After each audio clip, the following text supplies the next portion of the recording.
The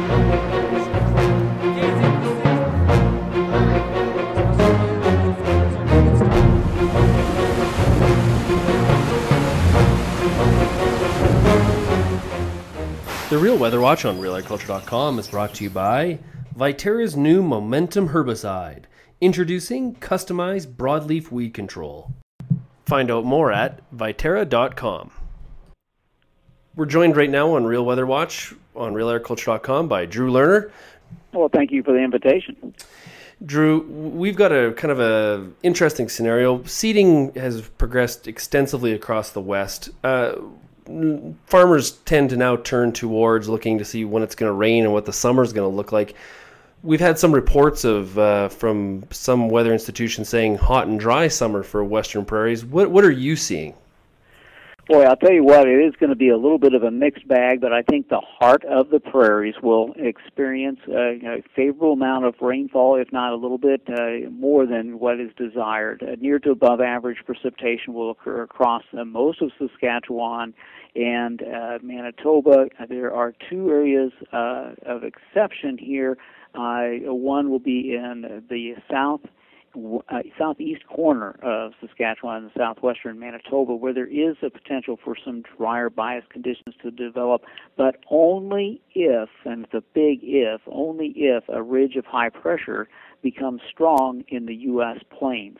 Because what will happen is as that ridge gets stronger, it'll build up, and eventually, if it becomes a strong enough feature, it'll extend the top of it over the border into the southeastern prairies. So there's a slight chance that the southeastern areas will end up with a drier bias. And you know as well as I do, some of that heavy clay soil area in southeastern Saskatchewan would probably rejoice in such an event.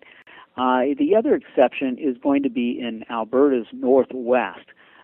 Probably the northwest half of Alberta will have a chance of getting into a warm, dry, weather-biased pattern where we'll have a ridge of high pressure maybe over western parts of North America for brief periods of time, and it could get rather warm over there and rather dry.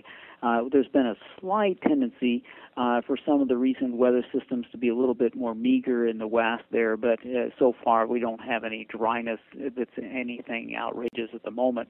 But I think we're watching real closely for that. But in general, we should see a storm track that brings a lot of storminess up from the U.S. Pacific Northwest and the northern Rocky Mountain region in the U.S. Up through southern Alberta and into the heart of Saskatchewan, and then turning to the east into the central portions of Manitoba crop country. That should be the region that sees the most frequent and most significant rain during the heart of the summer, and I don't think there's any part of that particular region I just described that will suffer any kind of extended period of hot, dry weather. It'll be quite the opposite. A lot of rain expected in that region, and temperatures may be a little bit on the mild side.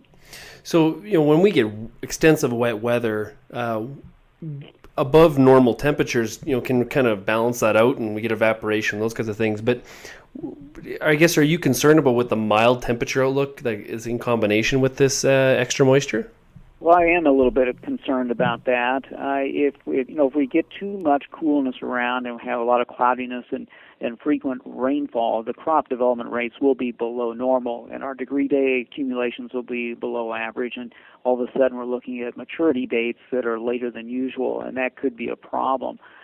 So far, I don't think we're necessarily seeing any real trend out there that we can grab a hold of. But I do think if we go back in time and look at previous patterns that were similar to what we're going to see this summer, there is more of a bias for a cooler bias in the temperatures than there is for a warmer one, at least in the heart of the prairies.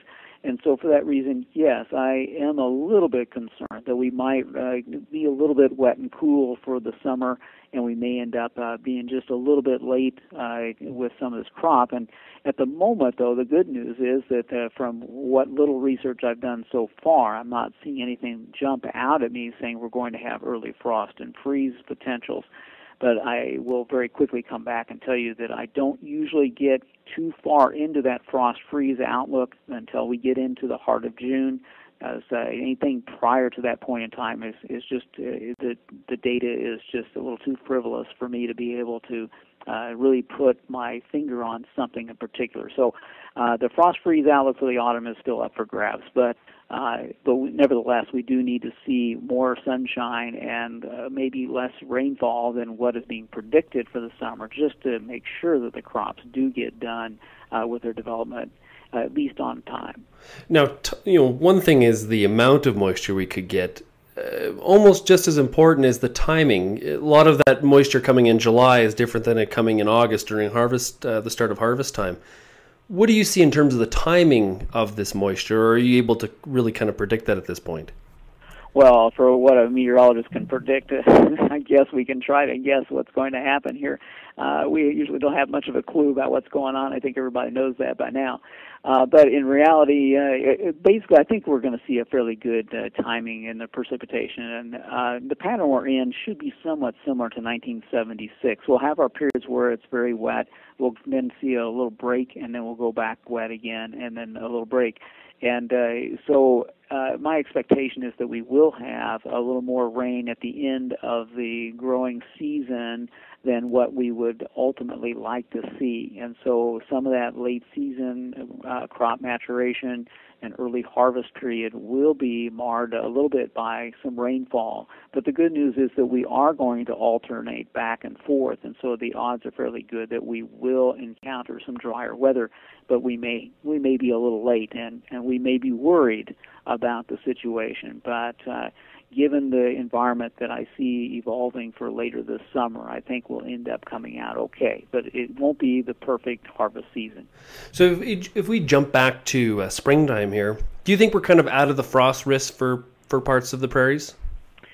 Well, I'm going to say yes, but I'm also going to come back real carefully and make sure I cover my backside because here's the deal. We are going to see some cooler bias conditions across the prairies, as I mentioned before, during the summer. Most of the coolness is going to be a byproduct of cloud cover and rainfall. So as long as that's the case, the risk of frost and freezes into the region is probably not going to be all that great. The concern, though, becomes one that if we get rid of the cloudiness but keep the cooler bias around, and that opens the door for better conditions for cooling to occur at night, and then all of a sudden you do raise that risk of some frost and freezes to evolve.